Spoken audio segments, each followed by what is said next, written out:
Selamat pagi semuanya. Gimana hari ini? Sudah siap untuk belajar kan? Pertemuan hari ini kita akan membahas tentang statistika, yaitu mengenai penyajian datanya yang ada di bukumu pada halaman 303. Kalian bisa buka bukunya.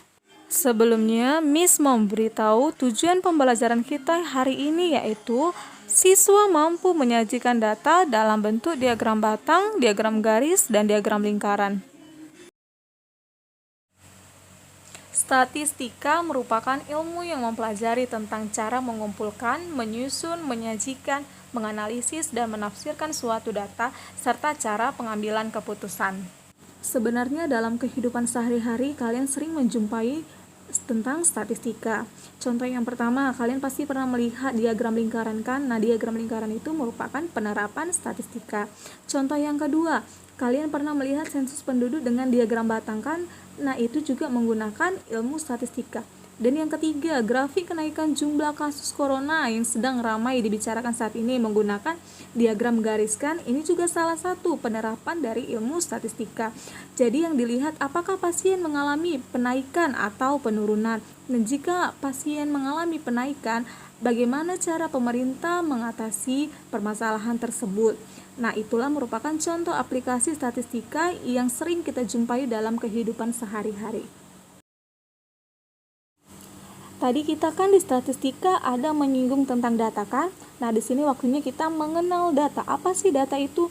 Data merupakan hasil pengukuran atau pengamatan yang bentuknya berupa angka, kata-kata, atau kalimat, dan sering juga disebut dengan kumpulan dantum. Nah, data itu berdasarkan jenisnya dibagi menjadi dua bagian. Yang pertama ada data kuantitatif atau yang berupa angka. Contohnya tinggi badan siswa kelas 7. Nah, hasilnya kan nanti berupa angka. Yang kedua, bisa juga nilai mata pelajaran yang ada di sekolahmu, nanti pasti hasilnya angka kan. Nah, semua yang berupa angka dia termasuk data kuantitatif. Yang kedua data kualitatif atau dia berupa huruf. Contohnya, saya akan mendata makanan kesukaan siswa anak kelas 7. Ada yang menyukai bakso, ada yang menyukai nasi goreng, ada yang menyukai sate. Nah, ini termasuk salah satu contoh data kualitatif karena dia berupa huruf. Ada 3 cara yang dapat dilakukan untuk mengumpulkan data. Yang pertama, wawancara atau interview. Cara mengumpulkan data ini dengan mengajukan pertanyaan secara langsung kepada narasumber. Contohnya, kamu bisa mewawancarain guru matematika kamu yang ada di sekolah. Kamu bisa bertanya, Bu, bagaimana sih agar bisa dalam pelajaran matematika? Bu, bagaimana sih agar suka pelajaran matematika? Nah, jawaban yang diberikan gurumu bisa kamu tuliskan di kertas. Yang kedua, dengan cara kuesioner atau angket. Cara mengumpulkan data ini dengan mengirimkan daftar pertanyaan kepada narasumber. Contohnya, kamu dapat mengumpulkan data tentang acara televisi yang disukai dan yang tidak disukai oleh teman-temanmu satu kelas. Nah, kamu dapat membuat angket yang berisi pertanyaan-pertanyaan yang berkaitan dengan acara televisi yang disukainya tadi dan yang tidak disukainya tadi. Nah, yang ketiga yaitu dengan cara observasi atau pengamatan. Cara pengumpulan data ini dengan mengamati objek atau suatu kejadian. Contohnya, kamu bisa mendata tentang tinggi badan dan berat badan yang ada di dalam satu kelasmu. Kalian dapat melakukan pengamatan ini dengan melakukan pengukuran dan berat badan masing-masing siswa satu kelas, seperti itu. Nah, sekarang kita masuk ke statistikanya.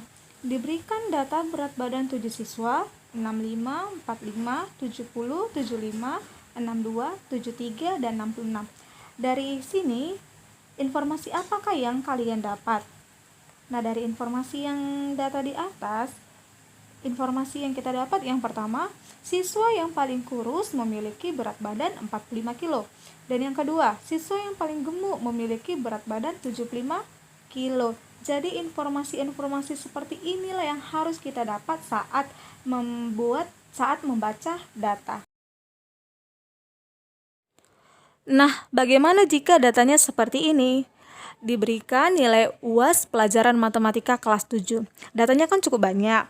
Pasti di antara kalian susah untuk membaca data yang banyak seperti ini.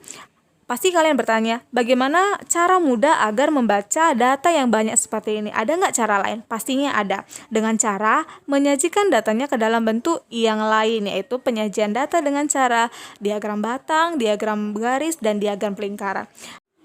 Untuk penjelasan tentang diagram garis, diagram batang, dan diagram lingkaran, simak video selanjutnya ya.